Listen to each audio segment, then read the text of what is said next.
understanding po ito, no? Hindi po. Kung ano lang po yung magagawa ng barangay para sa atin.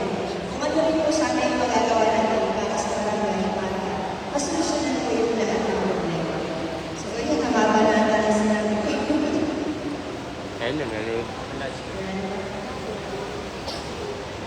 So, sa pangkalahatan po, sa pangkalahatan, ang barangay assembly po ay isang magandang pagkakataon para atin po sa huli ang barangay ay makapag-celebration ng mas maayos sa atin at yung atin ang mga presidente para magawa naman nila yung kanilang contribution sa kanila sa inyo po mga respective neighborhoods. So, magkakaroon po tayo. So, yun lang po siguro. Alam po, marami na sa ating kapapahagi yung ating sa ang barangay ng SK. Pagdating po sa mga susunod na mangyayari po na susunod na mga ipapagawa ng programs, projects, at activities ng barangay sa Lindol. Sa ngalan po ng aming pinuno ng lumatatangkapan po ng DILG Pasig na si Paulina Martinez ay binabati po namin muli ang barangay sa Lindol at lahat po ng mga nakiisa po sa napakahalagang araw po ito sa barangay sa Lindol. Maraming salamat po at magandang umaga po muli sa ating lahat. Mabuhay po ang barangay sa Lindol.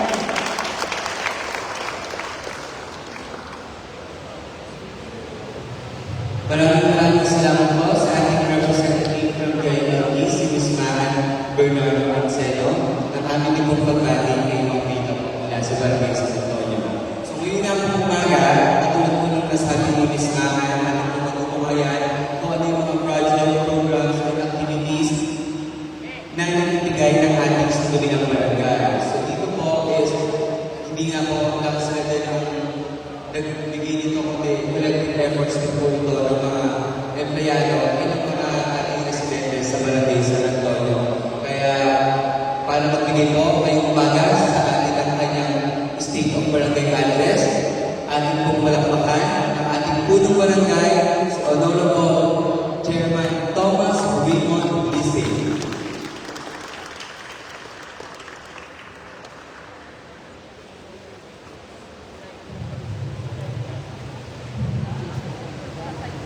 Hello, morning. Morning po. So, sa ating po lahat, isang magandang umaga. Siyempre sa pinakawan ng lokal na pamahalaan ng Pasig, particular sa Cryo Office, sina Ms. Raika, at si Ms. Charlotte. Palakpakan po natin. Of course, then, may represent po nila si Direk Mash, na bagong hepe ng ating Cryo. Si Mayor Rico Soto, of course, sa labal na tanggapan ng PILG, sa pamumunan ni Mang Vita, of course, si Mama Ana Angelino, palakpakan po muli natin.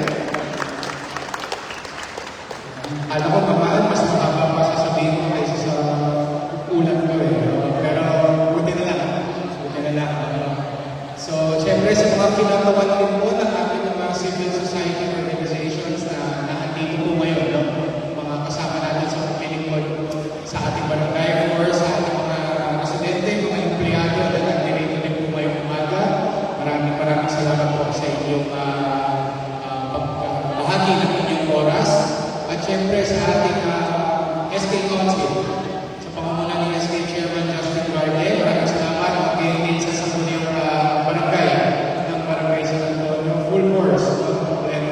Maraming salamat sa inyong lahat. So, ngayong umaga po, ating Barangay Assembly Day at bagamat, alam ko na nakapanood nyo naman ang ating weekly reporting, no? Yung ating weekly accomplishment report ng ating barangay.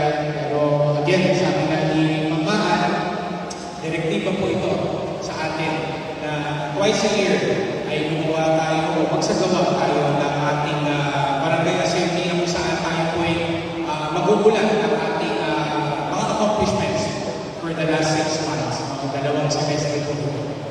So, without further ado, simulan na po natin. Una-una, ano po ba ang estado ng ating barangay sa pananalapi? today, ang ating total collection sa Barangay San Antonio ay ang mga datos po na ito. So we have three major sources of income sa ating barangay. Unang-una dyan ang ating collection o share mula sa ating pamilya na mahigit 83 million na po ang ating nakokolektang share mula sa ating kapal ng pamahalaan. Sa ating NTA or National Tax Allotment na nanggagaling po sa national government mula sa Bureau of Internal Revenue, ang share po natin na nakokolekta ay mahigit sa 12.6 million pesos na po. At sa ating mga various collections mula sa ating mga barangay clearances, mga business clearances, nagtototal na po tayo ng 22.8 million. Leaving us with a bank balance of almost 25.3 million pesos. So nakakasiguro po tayo, matapos ang taon, meron na po tayong mga sweldo, meron tayong pambayad ng kuryente, pambayad tayo ng mga telepono, tubig, at pinakamahalaga dyan, siyempre, ang ating pamaskong handog at ang ating mga bonuses. Sa mga empleyado po namin na nandito ngayon, tiyak ko ang ating bonus. Pero huwag mo na mabalikin. Walang mangbali. Okay, so kapagay naman po tayo sa mga accomplishments ng ating lubong tagapamayaman. So ang lubong tagapamayaman ang barangay justice system ng barangay San Antonio. And through the years, naging very challenging po ang trabaho ng lubong tagapamayaman dahil sa iba't ibang uri ng mga kaso na dinulog sa ating tanggapan. And I think, base rin sa datos ng buong barangay Pasig, isa po tayo sa mayroon din pinakakonte na kaso na natatanggap sa ating lubong tagapamayaman. So in total, ang ating lubong tagapamayaman ay nakatanggap na po ng 20 na cases filed po sa atin. 12 po dito ay nasettle na po natin.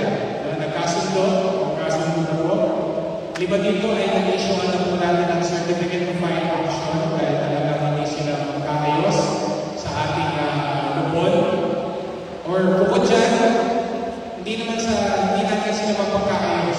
Pero kasi yung uri ng mga kaso, yung klase ng mga kaso na natanggap natin ay talaga ang patutunguhan nito ay talaga sa mga higher courts. Dalawa po sa mga kaso na file ay na-dismiss. Na-dismiss na po at isa po ang ating pending case na dinidinig po sa ating lubong tagapamayaman. So, inyong lingkod ay kasama din po sa mga nangangasiwa sa ating Peace and Order Committee ngayon din sa ating Infrastructure and Development Committee ng Barangay San Antonio. So, syempre sa pamumuno ng ating Barangay Security Force na talagang nagtutulong-tulong kasama ang ating Philippine National Police ay sinisika po natin na napakanatili ang katahimikan at kaayusan dito po sa ating barangay. Of course, ating iba po dyan, kasama natin ang Barangay Anti-Drug Abuse Committee upang matiyak ang pagiging drug-free ng ating barangay. Pagdating naman po sa ating infrastructure and development, of course, sa pangunguna ng Architect June Sistoso, ang ating engineering team ay patuloy sa iba't ibang mga infrastructure and development activities dito po sa Barangay San Antonio. So, sa lahat po ng mga pagkakataon mula sa pag-renovate ng ating mga banyo, may punding ilaw, kailangan ng bagong rewiring para sa ating electrical, ang ating engineering department po ang tumutulong sa mga gawain po na ito. Siyempre, kasama natin sa ating infrastructure and development din ang patuloy natin na kolaborasyon sa City Government of Pasig at gayon din sa ilang mga national government agencies na nagbababa ng iba't ibang mga infrastructure programs dito sa ating barangay. So, mabuti na lang wala tayong flood control project dito sa Barangay San Antonio. So, hindi ako masusubilan. Tiyak. So, again, of course, ako nagpapasalamat sa ating Barangay Security Force, sa Peace and Order Committee, and syempre sa ating Infrastructure and Development Committee. Isa sa mga programa na pinaka-proud ng ating barangay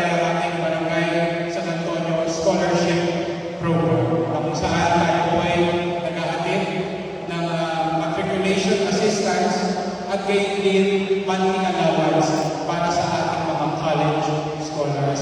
At today, ang Barangay San Antonio ay mayroong total na 281 na college scholars. So, mga naubos na ata natin ang kabataan sa San Antonio, no? At halos lahat ngayon ay halos guarantee na nakakatapos po sa kanilang pag-aaral. So, dahil dyan, wala na masyadong nag-a-apply sa amin ng trabaho sa barangay dahil mas maganda na ngayon ang potential na kanilang trabaho pwedeng makuha. Actually, ang SK Council, lahat ba tapos na? Isa, dalawa. Okay, may dalawa pa yan. Pero this school year, ina-expect po natin actually yung bilang po na ito na 281 na kasama pa dyan yung mga graduating students until the end of this school year. So, malaking chunk po dyan ang natapos na itong taong 2026. At marami na rin po tayo pag-graduate awa ng Diyos through our college scholarship program dito po sa Barangay San Antonio. Mabanggit na rin natin ang mga kabataan sa San Antonio. No? So, hindi naman po tayo sa scholarship tutuon ng pansin. Kasama na rin po dyan ang ating pagkilala sa ating mga PSA Young Achievers. No? Whether they are sports athletes or academic athletes as well. So, naging bahagi na rin, naging practice na rin nila pagka sila ay nananalo sa kanilang mga competition ay nag-participate sila dito po sa ating barangay. Bahagi na rin ito yung kanilang pagiging proud sa kanilang natanggap na parangal o pagkilala. So, yung mga sports athletes, yung mga particular sa archery, taekwondo, and gymnastics ay patuloy sa pag-atin ng pride sa ating barangay. May nagkagana natin pati ang ating mga academic athletes. Kahit taga-private school sila, kamukha nung nandyan, pagkabuhay na pa yung ating kabarangay na nanalo sa isang international na academic competition ay patuloy sa pag-atin ng karangalan para sa barangay San Antonio. So sa ating mga young achievers, sa ating mga sports and academic athletes, maraming salamat at makakaasa po kayo ng patuloy na suporta ng inyong mahal na barangay. Tumungo naman po tayo sa ating iba't ibang programa pagdating sa ating mga mahal na senior citizens ng barangay San Antonio. So today, ang total number of registered senior citizens sa barangay San Antonio ay 1,463 senior citizens. So, nung nagsimula po kami ng 2018, natatandaan ko, hindi po mula ng lahat-lahat. Pero ngayon, more or less, nag-triple na po ang bilang ng mga seniors dito po sa ating barangay. At siguro, kaya nila gusto dito mag-register bilang senior citizen dahil sa iba't ibang mga programa, mga proyekto at mga activities natin para po sa kanila.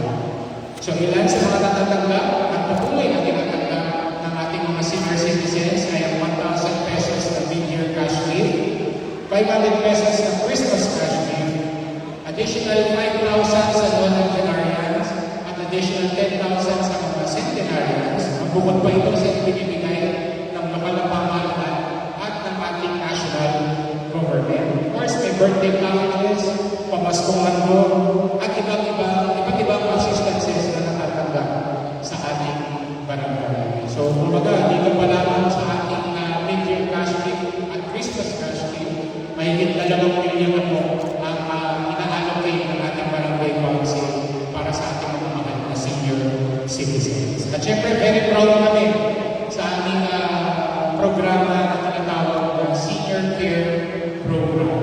Once a week, mayroong session ng ating mga lola at lolo na kung saan sila ay nagkakaroon ng physical exercises, mental exercises, at gayon din mga cognitive exercises para sa kanilang overall wellness. At syempre, ang Senior Care Program is in collaboration with Rizal Medical Center, the family members of Rizal Medical Center.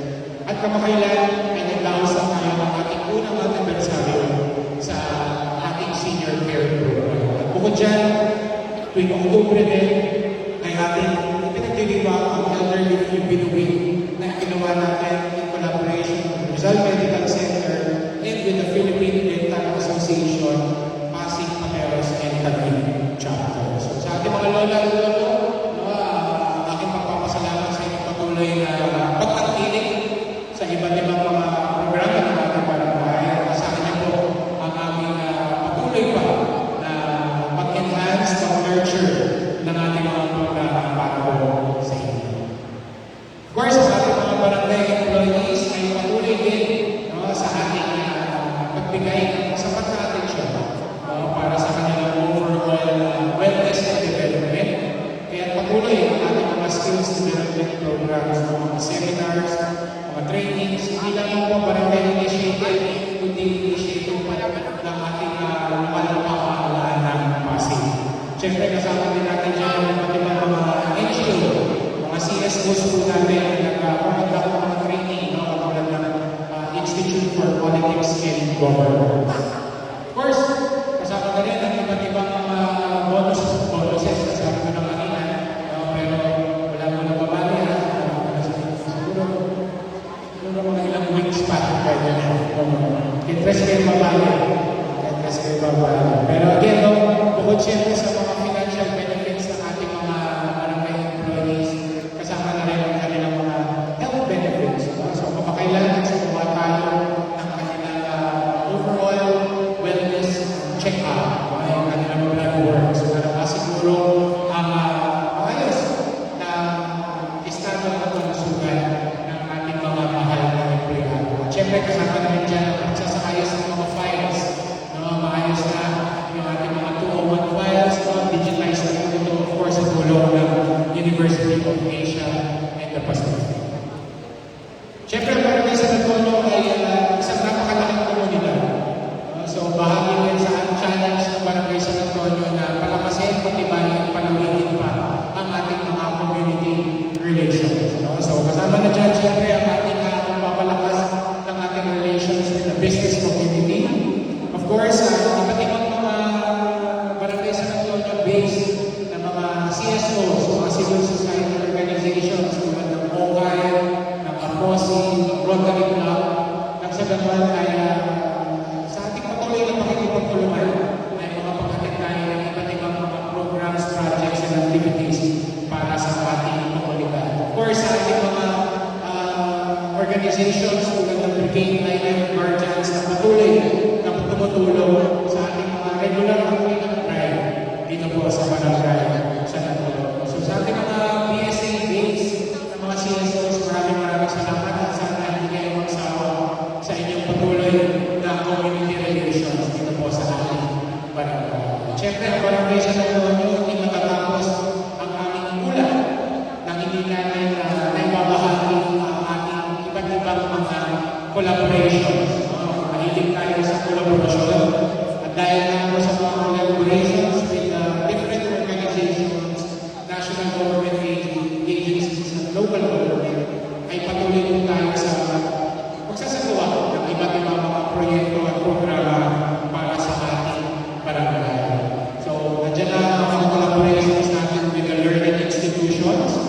Yung learning institutions ang ating, of course, ang UALP, hindi mo wala dyan. Of course, ang Lincolnshire na nakakasama natin sa ating project here para mabigyan ng pansin ang mga kabataan na mayroong special needs. Of course, ang Nutrition Foundation of the Philippines na kamakailangan ng ilang buwan ng kolaborasyon sa ating barangay. Of course, ang Rizal High School at Capitolio High School sa kanilang patuloy na pakikipagtulungan sa atin para sa kanilang work immersion program. Of course, ang collaborations natin with the religious institutions, religious sector ay patuloy dito. Of course, ang mga kaibigan natin mula sa Opus Dei ng UALP, ang siyang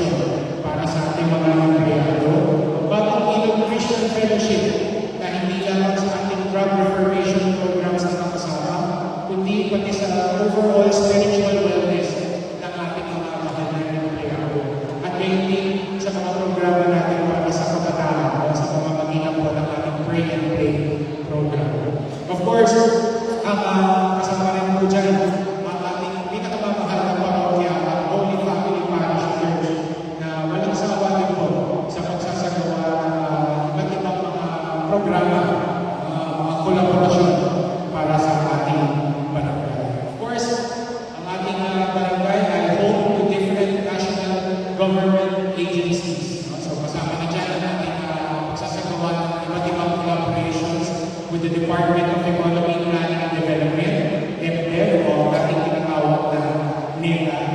Andiyan din ang ating mga programa at kolaborasyon kasama ang Energy and Regulatory Commission, ang Department of Transportation sa iba't ibang mga infrastructure programs at building sa pagtatayo ng Metro Manila Subway. Isama na rin natin ang Department of Education sa kanilang pagsasagawa ng alternative learning system dito po sa ating barangay. Patuloy po ang ating ALS at siguro i-connect ko na rin pagdating sa education natin ay ang ating recently na nakasagawa na fire drill o fire tactic drill. Puso-puso ngayon yan at ngayon din ang ating educational field drill na hindi lamang sa City Government of Pasig collaborated kundi pati sa City Social Welfare Development. Of course, ang ating pagpapasalamat din sa Philippine National Police sa kanilang patuloy na kolaborasyon para sa peace and order at gayon din sa Commission on Elections sa sinasagawa satellite voters registration para po sa ating mga kabarangay. And of course, ilan sa mga proud to be PSA highlights po natin. Ang ating barangay, isa sa mga barangay hall na solar power plant. At of course, ang ating urban garden na Buntan Garden na feature sa iba't ibang mga news outfits, mga programs natin pagdating sa ating urban gardening. Of course, ang ating pag-host ng iba't ibang mga local government units na naglalakbay aral dito po sa Barangay San Antonio upang sila makapag-benchmarking sa ating best practices. Of course, ang ating mga natanggap na iba't ibang award at pagkilala sa healthy nutrition through our well-being program. And of course, most importantly, ito yung pinaka-recent na Barangay San Antonio ay for 2 consecutive years ay muling tinanghal bilang most gender responsive barangay para po sa taong 2025. So muli, ang lahat po ng ito na accomplishments ng ating barangay, kung hindi pa naman ito, siyempre, meron pa tayong makikita na accomplishments mula sa ating barangay na SK Council.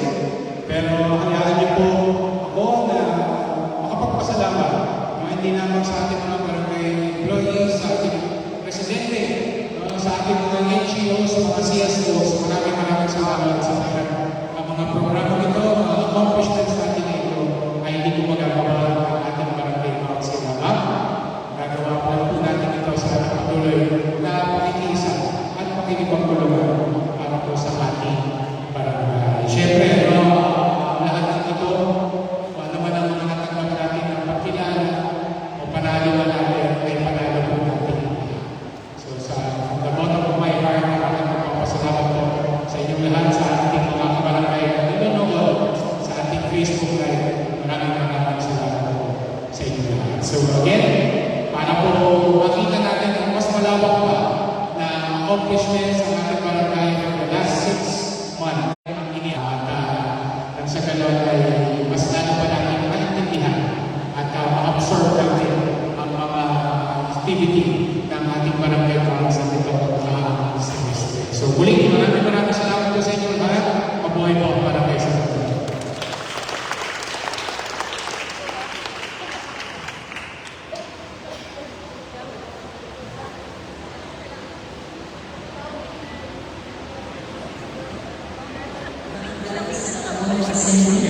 Ikalawang semestre ng taong 2025. Sa pamumuno ni Councilor Policy, katuwang at kalimangan Seo Rizal, Kagawad Cynthia Milon, Kagawad Rachel Manilo Bustia Duarte, Kagawad Justin Yaran, Kagawad Inidel Venus Sagut, Kagawad Maria Oyunado, Kagawad Feta Alar, at SK Chairman Justin Barro.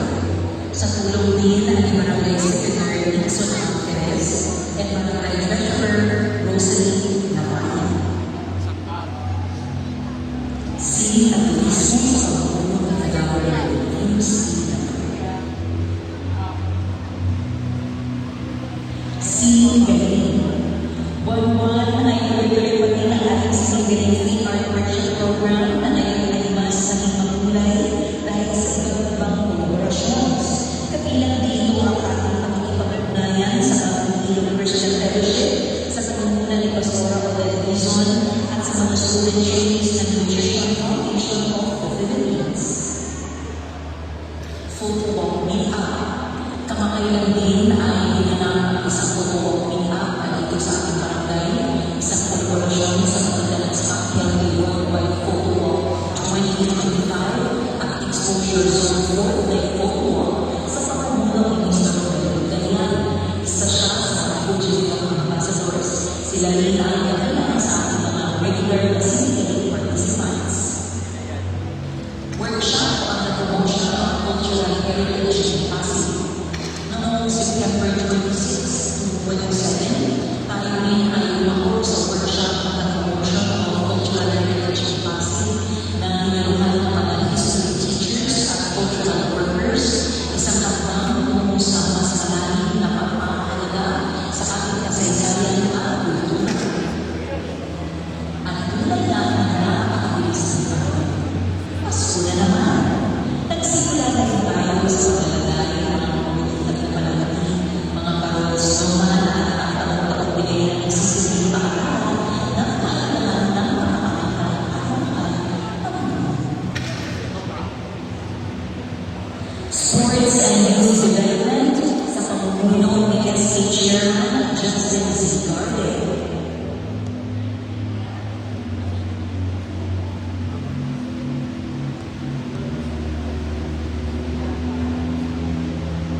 Balik Eskwela. Ang layunin ng programang Balik Eskwela ay para makatulong sa ating mga kabataan. Ito ay para sa kanilang paghahanda sa muling pagpapagod ni Papa. Ngayong taon nagkaroon tayo ng iba't ibang palaro tulad ng Amazing Race sa Kalong Pinoy, Budulpan at Pakatakan. Servisyong Makulay. Ang sangguniang kabataan ng San Antonio kasama ang PSA LGBTQIA+ members ay nagsagawa ng simpleng pamamahagi ng food bags sa ating mga kababayan na nagtatrabaho sa lansangan. Ang pag-iisa ng kabataan at LGBTQIA+ community ay patunay na nasa puso ang bawat serbisyo dapat lalo nanunguna ang pagmamahal sa kapwa. Katipunan ng kabataan. Ang katipunan ng kabataan sa Bili ay isinagawa upang ibahagi ng sangguniang kabataan ang kanilang mga nagsabot proyekto sa ng Players Coordination at upang magkakaroon ng kaalaman ang ating mga players, rules and regulations, guidelines, schedules, at ang kanilang protocols para sa kanilang bawat laro. BSA Sports League 2025 opening. Hindi pa matampay ang simulan ng Sports League 2025 at ipagkita na sila ng Seafood Bazaar, Darts Panran at Era Tournament. Ito ay para magkuwita ang ating kabataan dito rin na ipagkita ang kanilang usay, galing at talento sa bawat aktibidad. Nasaan ang salamin? Ang proyekto ito ay nilahandog ng sangguniang kabataan sa pagkakaasa ng ito na nangangailangan ng salamin at tayo ay successful na nakapagpapahagi ng limang salamin ang nagkaroon din. Tsaka, ito ay isang malaking tulong upang makipagpatuloy sa bawat kabataan ng kanilang alikunin at hindi na mahirapan at makakatagal ang kanilang malabo paningin. Mag-anak, kabataan, kababaihan, sa pamumuno ni Kagawad Wali, Hernando.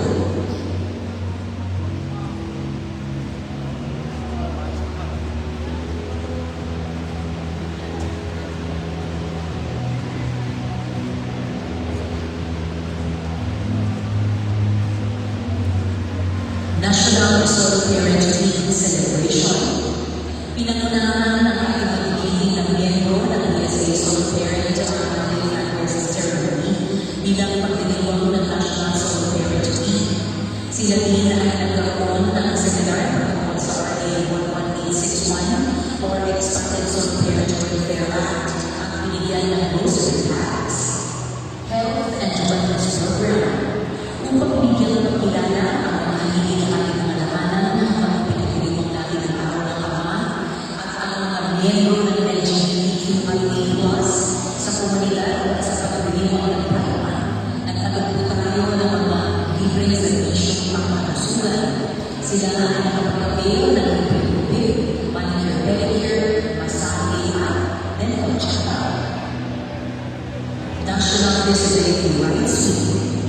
Bilang simple paraan ng pagdiriwang ng National Disability Rights Week, ang Barangay San Antonio Council sa pamumuno ni Catherine Gising at PWD Co-Chairperson Fernando ay nagkaroon ng masayang oras ng paglalaro sa mga mahihirap na minoridad na miyembro ng PWD sa komunidad. Isang kasiyang makita ang kaligayahan at tawanan ng mga bata at magulang. School supplies distribution. Noong nakaraang Hunyo, muli po tayo namahagi ng libre regalo ng eskwela para sa mga kabataan ng Barangay San Antonio simula daycare hanggang grade 8 at sa mga students ng barangay. 2025 Search for the Most Gender Responsive Barangay. Noong nakaraang October 3, 2025, BR Champion Ghana sa pangalawang pagkakataon na muli na naman nasulit natin na ang barangay mula sa pangalan ng Puso ng Pasig ang magiging kampiyon sa Search for the Most Gender Responsive Barangay. Ang barangay na ito ay pusong tinanggap ng ating malinig kapitan Thomas Rizzi at co-chairperson na Gawad Pulitano. Inilalali ang iba't ibang barangay na naging ulangan pagdating sa iba't ibang programa ng gender at development. Community on Health and Nutrition sa pamumuno ng Dagawad Rizzi Mani, Lucia Bernardo.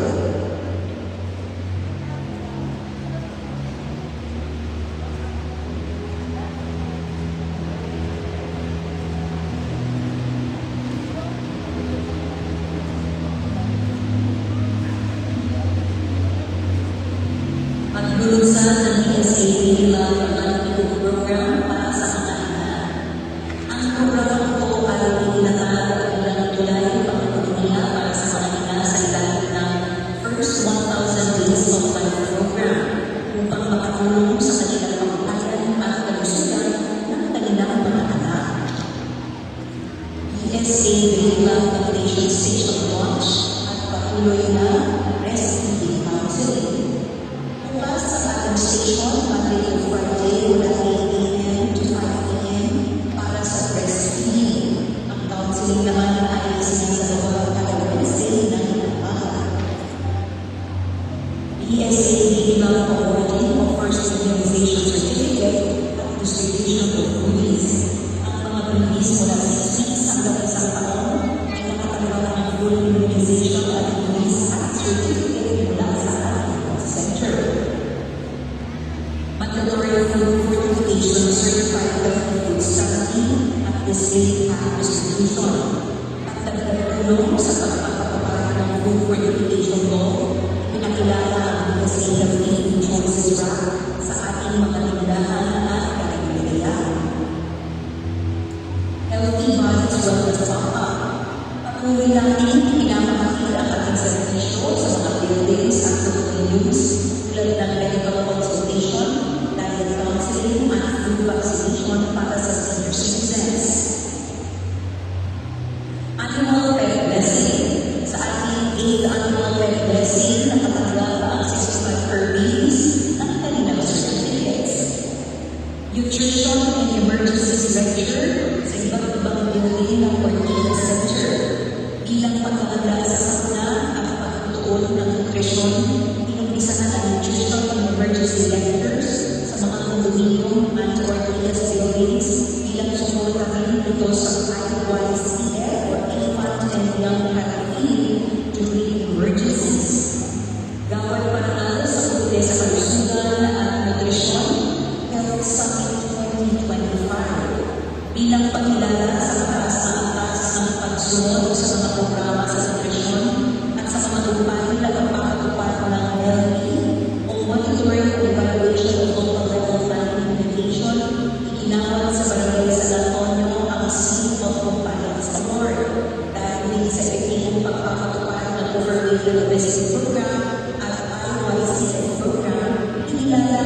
ng Senado bilang pinakamahusay na tagapagtutupad ng mga programang ito.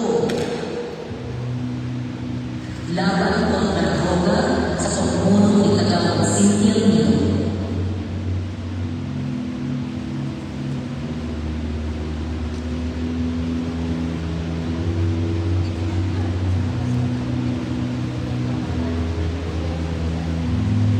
Witness sa drug-related arrest. Patuloy ang pakikipagtulungan ni Kagawad Cynthia Milo kasama ang ating barangay security force at kapulisan sa mga operasyon na lalaban sa paggamit ng pinagkabawal na gamot. Layunin nito na mapanatili ang ating drug-free status dito sa ating barangay at mapangalagaan ang kinabukasan ng ating mga kabarangay. Si Kagawad Cynthia Milo ay nagsisilbing saksi upang matigil ang mga gawa ng maaaring makasira sa buhay ng ating mga mamamayan. Work visitation. Sa inisyatibo ng Barangay Anti-Drug Abuse Council at sa tulong ng Bagong Ilog Christian Fellowship sa pagkukunan ni Pastor Negrino, regular binibisita sa bahay o kapako ang ating house revenues. Layunin nito na mabigyan sila ng gabay, pag-asa at suporta para sa kanilang tuloy-tuloy na pagbabago at pag-undan sa buhay. DSA Pray and Play. Ang DSA Pray and Play ay isang programang naglalayong pagtatanim ang physical, spiritual, emotional at mental health ng ating mga kaharagay. Sa pamamagitan ng ganitong aktibidad, nahihikaya ang lahat ng nagusap-isyo at kumapit sa Panginoon. Isang paalala na magpapaging tao sa kapwa at bigyang halaga ang sariling buhay at kaligtasan. Committee on Livelihood and Employment sa pamumuno ni Kagawad Fed L. Aguilar.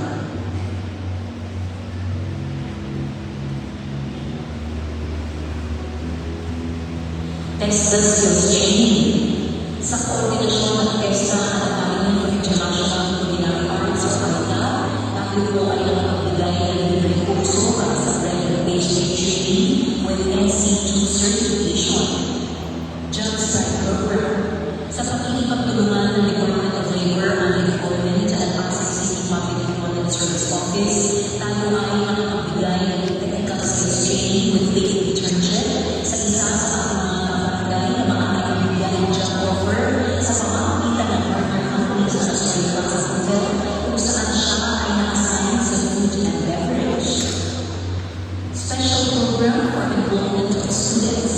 Sa pamamagitan ng programang ito, tayo ay nakapagbigay ng trabaho sa walo sa ating mga kabarangay sa loob ng 6 na buwan kung saan sila ay na-assign sa McDonald's. Tupad program. 13 sa ating partisipante mula sa ating barangay na 18 hanggang 59 years old at 15 naman mula sa ating mga senior citizens sa akademya namin ng trabaho sa pamamagitan ng programang ito. Sa special program for seniors naman, meron din tayo sa senior citizen na nagsama sa special program for seniors kung saan siya ay na-assign sa Burger King. Committee on Education sa pamumuno ng Kagawad Willie L. Lado.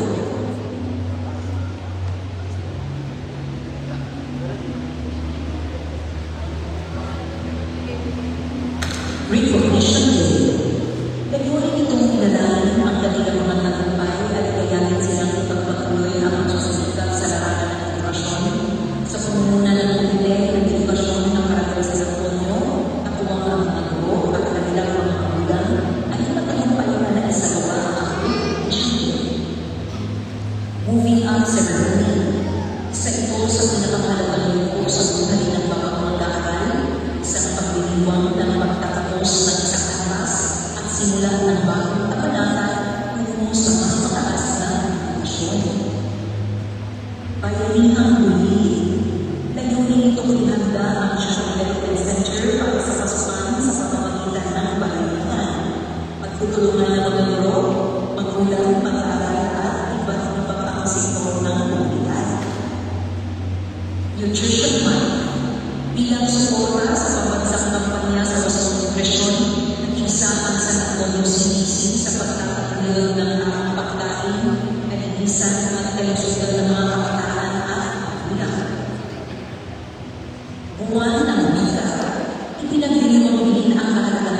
magandang luno sa pamamagitan ng iba't ibang aktibidad na nagpapakibay ng pamamahal at pagpapakalaga sa ating sariling wika at kultura. Emergency response sa pamumuno ni Kagawad Celia Milo.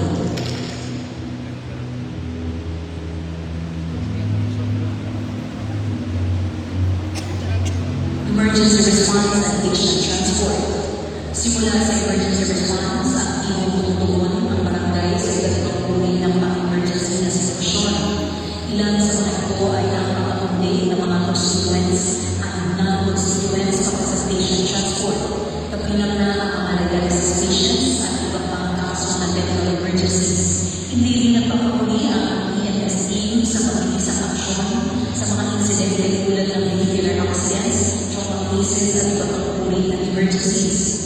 Ang ganitong klase ng serbisyo ay patunay ang nasabot at dedikasyon ng barangay sa kaligtasan at kagalitan ng bawat mamamayan.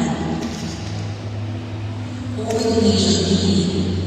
Upang mapanatili ang maayos na pagnayan at koordinasyon ang barangay natin ay regularly na nagsasagawa ng coordination meetings kasama ang mga building representatives at mga residente. Dito tinatalakay ang mga plano, updates at hakbang para mapaigting ang disaster preparedness and response operations. Ang ganitong pagtutulungan ay nagsisilbing pundasyon ng isang mas ligtas, mas handa at mas matatag na komunidad. Fire drills. Bilang pagkakanda sa mga posibleng insidente ng sunog, ang ating barangay ay regular na nagsasagawa ng fire drills sa mga gusali at residential areas. Layunin nito tuturuan ng mga residente at empleyado ng tamang paraan ng paglikas, paggamit ng fire extinguisher at pag-responde sa oras ng sunog. Sa pamamagitan nito, tumaas ang kaugnayan at kahandaan ng bawat isa upang manatiling ligtas sa panahon ng sakuna.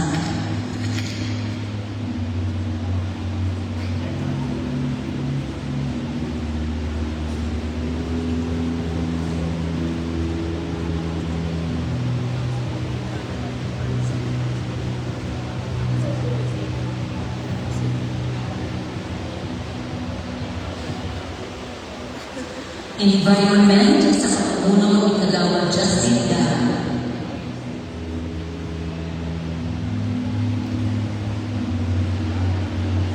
Ang Bourbon Garden ng barangay sa Laguna, Pasig City ay itinampok sa episode na Masaganang Buhay.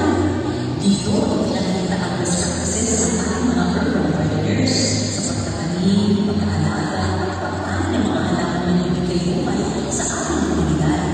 Iba't ibang estilo at paraan ng pagtatanim ang takbong dito sa episode na ito, isang patunay na kapag nagtutulungan, tsaka tausong ng masaganang buhay para sa lahat.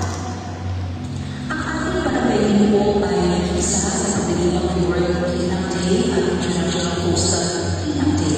Nakubahan ang PSPS Street Sweepers at Brigade 2 Guardians sa kanilang cleanup efforts sa iba't ibang bahagi ng ating komunidad. Isang paalala para sa ating lahat na mayroon tayong pananagutan, pangalagaan, ang kalinisan at katawan ng ating kapatiran. Sama-sama ang akses sa malinis, tas mas maayos sa barangay sa mundo.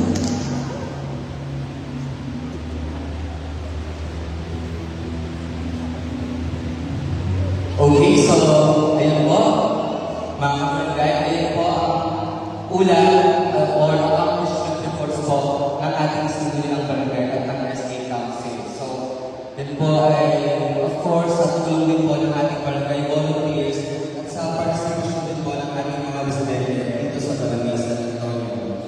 Eh, kung meron po tayo mga katanungan, question, or komento po, baka po pwede po tayo magtaas ang ating kamay para po matutunan po ng ating sinulang barangay. Meron po ba tayo dito mga residente na may mga gustong ibigay na suggestions or may mga comments o mga activities? Anyone po? Okay, so I guess clear ang accomplishment reports ng ating sinulang barangay sapagkat wala naman pong nagtatanong or nagbibigay ng suggestions or baka meron na pong naiiyasin nyo. Pero if meron po kayong mga gusto